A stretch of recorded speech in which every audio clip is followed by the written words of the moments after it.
కొత్తగా లాంచ్ అయిన the strongest Tata Sierra car కొనాలంటే ఎంత డౌన్ పేమెంట్ చేయాలి? అండ్ దాంతో పాటు ఈఎంఐస్ ఎంతొస్తాయో తెలుసుకోవాలనుకుంటే నేనిప్పుడు చెప్తాను చూడండి. ఆన్ రోడ్ ప్రైస్ వచ్చి 14,50,000 ఉంది. ఇక్కడ మనం 20% డౌన్ పేమెంట్, 30% డౌన్ పేమెంట్ చేస్తే ఎంత అవుతుందో ఇప్పుడు చూద్దాం. సో 20% డౌన్ పేమెంట్ అయితే 2,90,000, 30% డౌన్ పేమెంట్ అయితే 4,35,000 అవుతుంది. బ్యాలెన్స్ అనేది నాకు 11,60,000 ఇంకా పే చేయాలి. ఇక 10,15,000 అనేది పే చేయాలన్నమాట. నేను పే చేయలేను కాబట్టి లోన్ తీసుకుంటున్నా. 9% ఇంట్రెస్ట్ రేట్ అప్లై అవుతుంది ఇక్కడ. ఇక 20% డౌన్ పేమెంట్ చేసినప్పుడు 5 ఇయర్స్‌లో పేమెంట్ చేస్తే ఈఎంఐ ఎంత అవుతుంది? 7 ఇయర్స్‌లో పేమెంట్ చేస్తే ఈఎంఐ ఎంత అవుతుంది? అలాగే 30%లో కూడా. లోన్ 11,60,000 ఇక్కడ, ఇక 10,15,000 అవుతుంది. ఇక నాకు ఇంట్రెస్ట్ అనేది 5 ఇయర్స్‌కి 9% ఇంట్రెస్ట్ రేట్‌లో 2,84,782 రూపీస్ అవుతుంది. ఇక్కడ 4,07,000 అవుతుంది. ఇక్కడ 5 ఇయర్స్ దగ్గర 2,49,184 అవుతుంది. ఇక్కడ 3,56,755 అవుతుంది.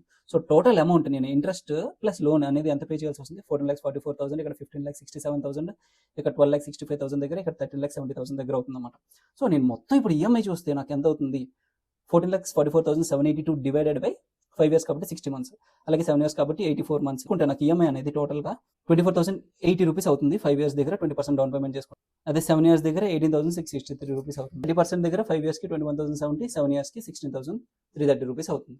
సో మీరు కూడా ఇలాగే బడ్జెట్ ప్లాన్ చేసుకొని కార్ అనేది తీసుకుంటే ఎటువంటి ఇబ్బంది లేకుండా ఉంటుంది. ఎవరైతే కొనాలనుకుంటున్నారో వాళ్ళకి ఈ వీడియోని షేర్ చేయండి.